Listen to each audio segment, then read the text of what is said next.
Hello family and welcome back to my channel. So in today's tutorial I'll be guiding you on how to draft and sew this stylish crop top with deep V neckline and puff sleeves.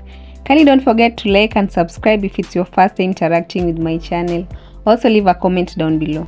And these are the only materials you need: lining and an African print fabric, which is about 1.5 meters. So straight away we'll fold it into two like this. The inner side is the right side. We're going to draft front part of the top first. I believe this area is enough for that. So guys, just as always, I'll take vertical measurements. At the very top edge is shoulder line, then the folded edge is center front. So now I'm going to take shoulder line to bust line measurement at 10 inches. Then to under bust line at 13 inches.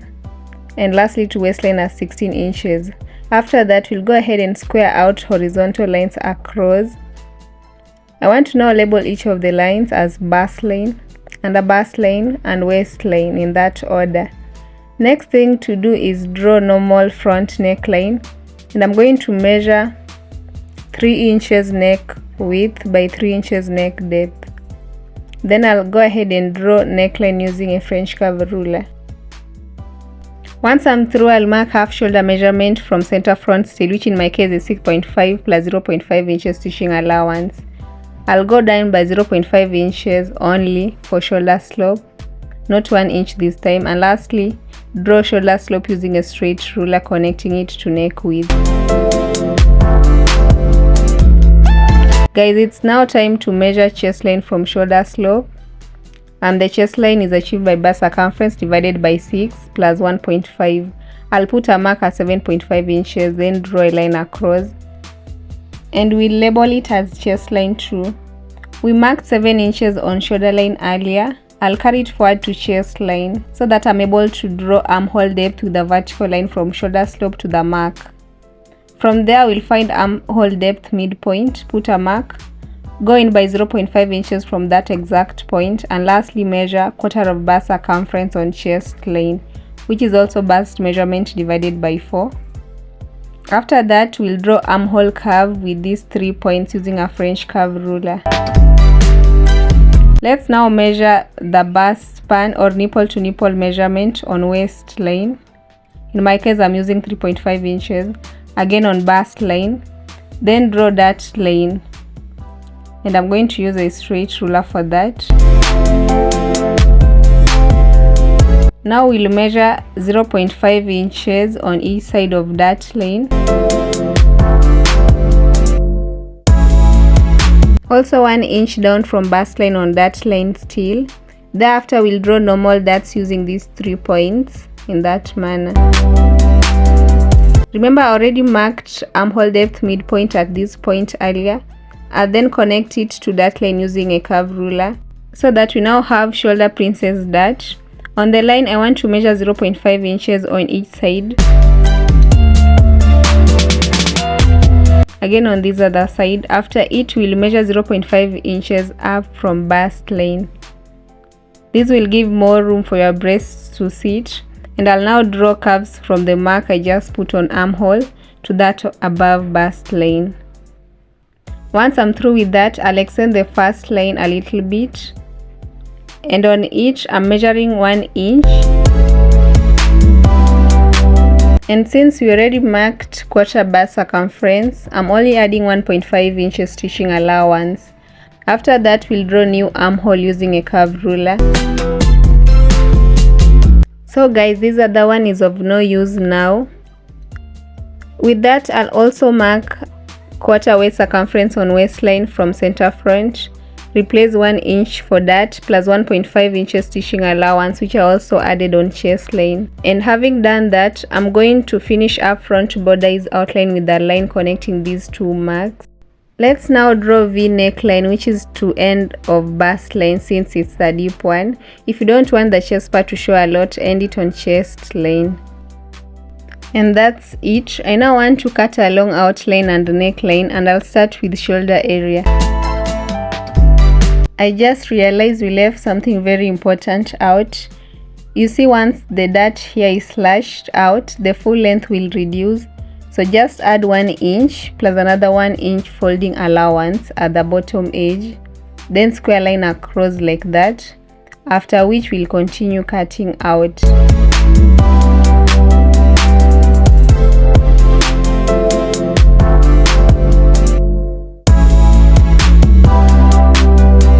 I want to now draft back part using this remaining piece of fabric. I've folded it the same way as the front part.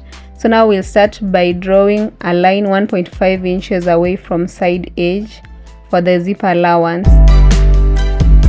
Next, we'll take shoulder line to bust line measurement at 10 inches. Remember the top edge is the shoulder line.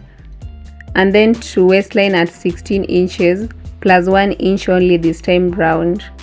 After that, I'm going to square out horizontal lines across the marks. Here I'm measuring 1 inch neck depth by 3 inches neck width, and I'll just draw back neckline freehand like that,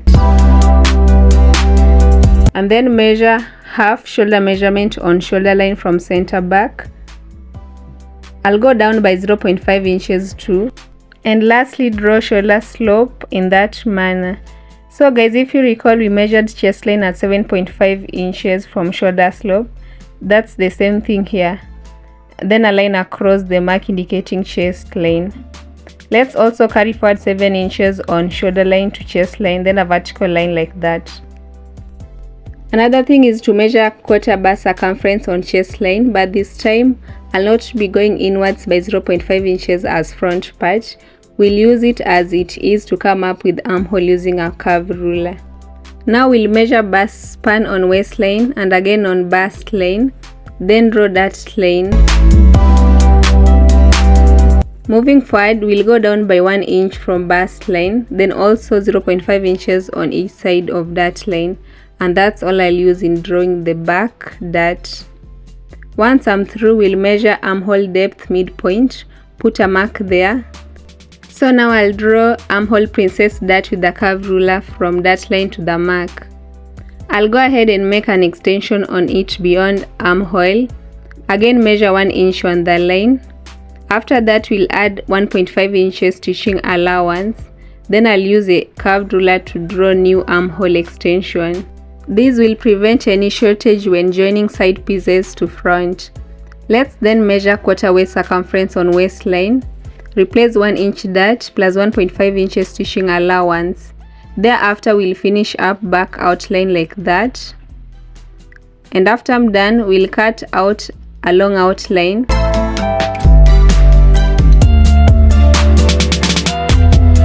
So guys, from here I'll just trace outlining pieces from these pieces of fabric as well as the front pieces. I'm done tracing outlining pieces, both front and back pieces. I'll demonstrate how to stitch them using front pieces, and first I'll put lining pieces aside as I arrange side pieces how they're supposed to be. So now we'll head over to the sewing machine and stitch side pieces to center piece starting from bottom edge. I'll be stitching with about 0.5 inches all the way to the end, and the same on this other side. And after I'm done with the front parts, fabric and lining, I'll again join back pieces the same way.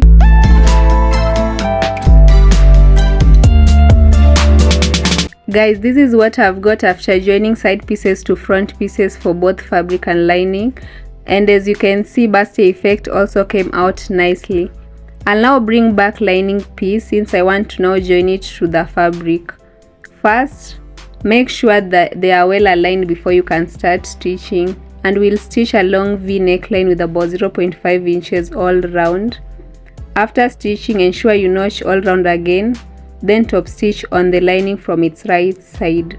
After you're done with all that, also stitch on side edge with 0.5 inches as well.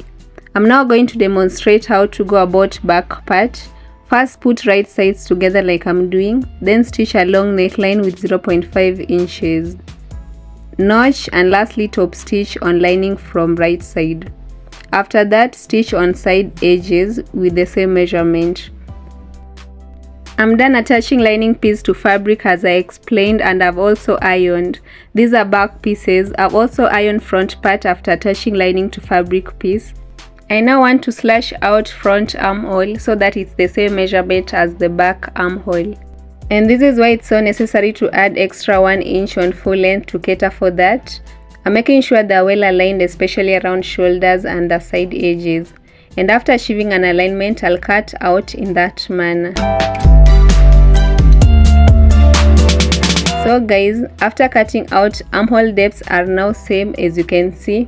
From there, we'll trace out front center line on back pieces, if you understand what I mean by that. And the line drawn is now center back. And it's okay if it's slanted inwards to prevent back area from bulging after we fix the zipper. And it's on the center back line where the zipper is to be fixed, which will be slightly different from the normal way. So guys, let's measure 3.5 inches from neckline. So now we'll have small normal stitches here, and then you back stitch, then lastly loose stitches along the zipper space just for now. Here is it after stitching. We'll iron seams flat later. Moving forward, I'm now going to bring forth front pieces in order to join shoulders. Take note of how that's done. I'm covering up everything else using the back lining, then stitch with 0.5 inches. Same will apply on the left shoulders. And here we go guys. Since I'll attach waistband on the waistline, I'll measure first from shoulder line. Waistband width is 1.5 inches, so now I'll take away 1.5 inches for waistband, then mark 16.5 inches. 0.5 inches is stitching allowance, and I'll do that twice in order to come up with a straight line. After that, we'll square out horizontal lines across like that. Then I'll cut out the extra piece. I want to demonstrate to you guys how to attach waistband to waistline. Have decided to fold in about 0.25 inches while I was ironing.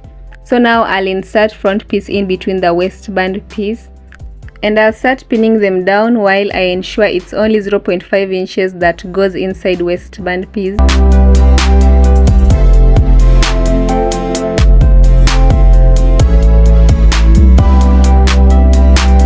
After pinning, we'll top stitch on the pin area.